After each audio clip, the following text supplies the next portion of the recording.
So before class, I came up with this groove. And I was just gonna have the bass line.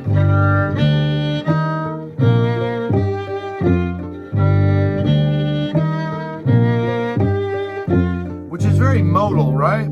It just sounds like G natural minor. Which is the same thing as a B flat major.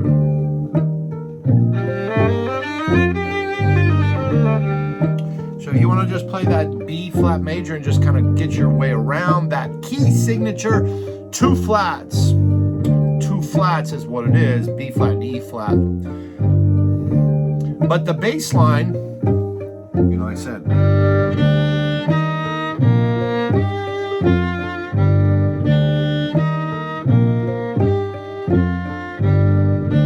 I was just going to have that, and then what I created over top of it is just spacious textures with those random notes.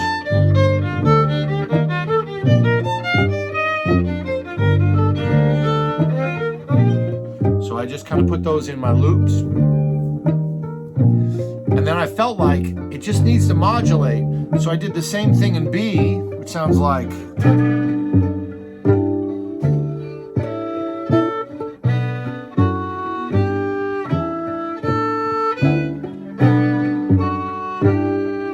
So this would be D major.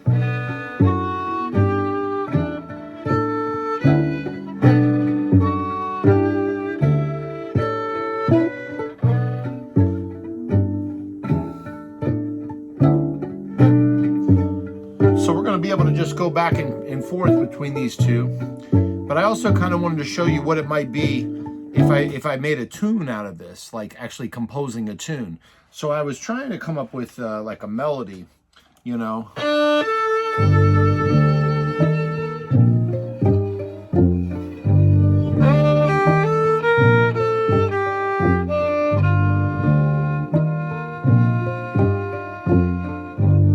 That's the first half of the first A.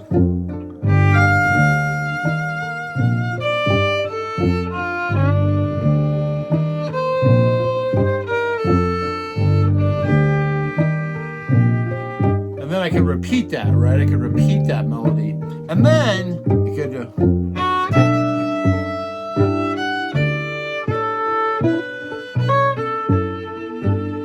then there could be a melody there on B minor. And whatever it is, you know, and then I could come back to the G minor. And then that would be enough to actually be a whole composition. So I'll probably perform that this next week. I'm on the same bill with Victor Wooten on a jazz festival, Ohio State University Jazz Festival. And I was just going to call some tunes, but then I was like, no, let me write some music. So I've written like 5 tunes. And I did it like in the last few days, but I wanted you to see how little material you actually need to write a tune. So it's just basically this groove, you know, in G minor, and then it modulates to B minor. And then if I come up with a melody and then tell people to improvise, it's like, there it is, that's a tune. It could be that simple. But anyway, let's have you just have some fun over these 2 grooves again. So I'll give them to you, and then I'll give you some suggestions. So again, G natural minor, which is the same as B flat major. And then we go to B natural minor, which is the same as D major. Okay. In fact, let me play some lines for you. You can play them back to me, and then, or maybe we'll do some patterns. So let's just take the scale first from G.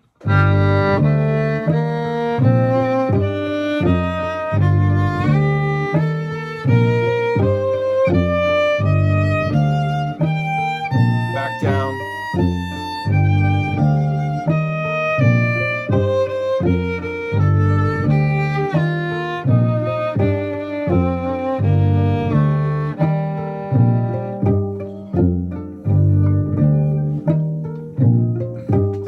Let's do broken thirds.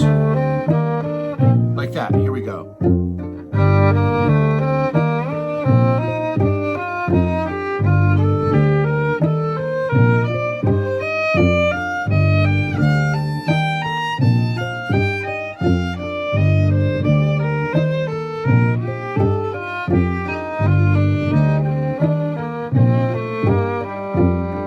And as I practice that, you know, I can think about sound, bow arm, vibrato, whatever. Let's do walking like A, B flat, C, any position, any bowing, any shifting.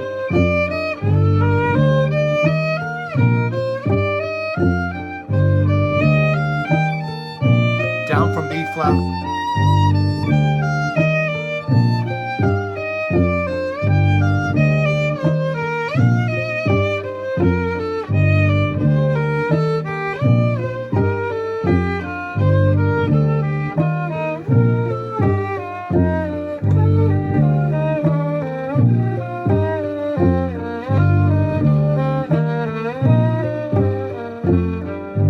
You can do the same thing with thirds, fourths, or triads. E flat, D.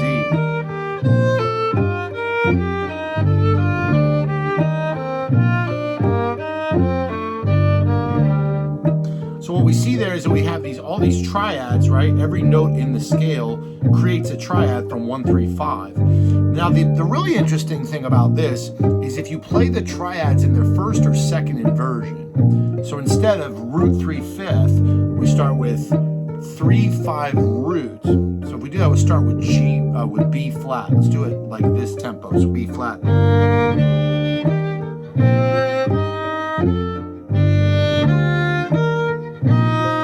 That's a little more elegant. So it's a third and then a fourth, B flat. Third and a fourth, C. Oh wait, did I mess up? Oh, sorry. From C, third and a fourth. We'll go down the same way. Fourth and third. Fourth, third. Fourth, third.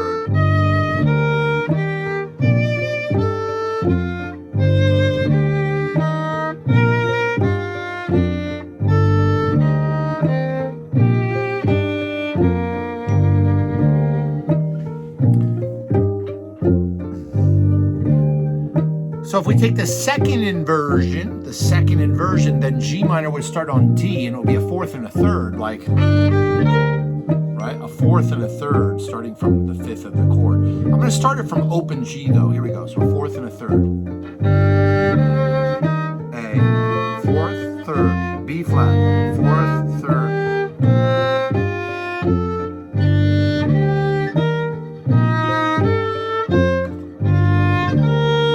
C minor, D minor, E flat major, F major, G minor, E flat. What is that? That's half diminished. I'm not sorry. Going back down the same chords. Now it's a third and a fourth. E flat major, D minor, C minor, B flat major, A diminished something, G minor, F major, E flat, D minor. So if we noticed what these the triads are in the scale, then that's another strategy altogether, right? So what do we have? We have G minor, we have A diminished, B flat, C minor, D minor, E flat, F. We have those 7 triads. And then you can also build 7th chords off those. So that's another strategy. But that little trick I just gave you, that's kind of important. Because if you play parallel root position triads, then basically you create parallel fifths.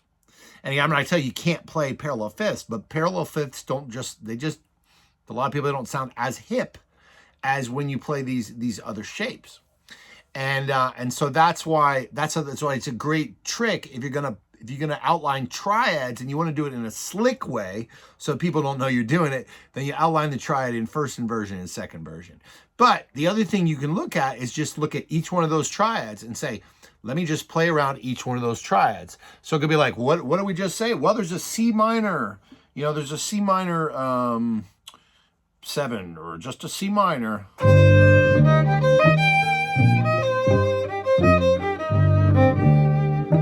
Or you can build that C minor 7, C minor 9.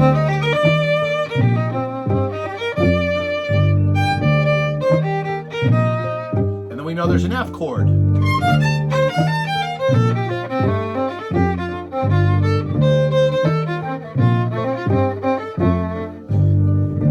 So that's another way to organize the ideas.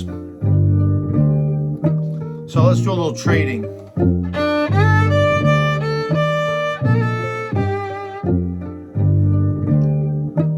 4, 5, 6.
Let's go to B minor, D major.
Whatever you want, B minor.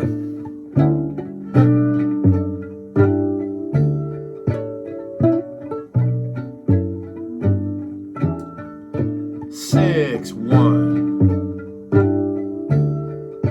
6, 1, 2, 3, 4, 5. Back to G minor. 1, 2, 3, 4, 5, 6. 1, 2, 3, 4, 5, 6. 5, 6, 1. Switching to B minor. 6, 1. 5, 6, 1. 4, 5, 6, 1. 4, 5, 6, 1. Switching back. 5, 6, 1, 2, 3, 4.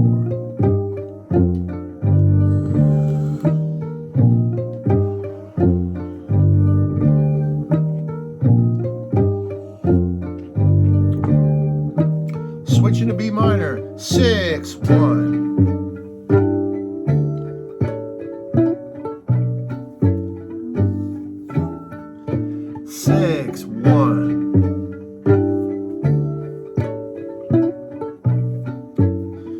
We're going to double the speed, switching back to G minor, and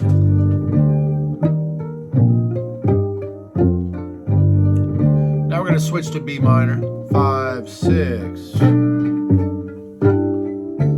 5, 6, 1. Back to G minor.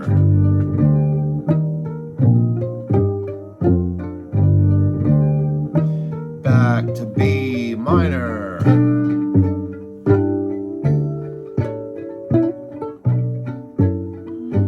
Back to G minor.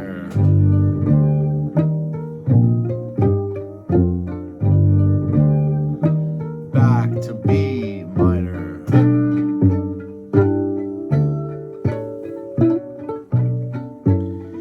Back to G minor and double the tempo of the change. 2, 3.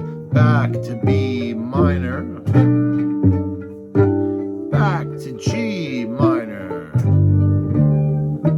Back to B minor. To G. Back to B. Staying on B. No, let's go to G. That's a smoother loop right there. Studying good and bad loops.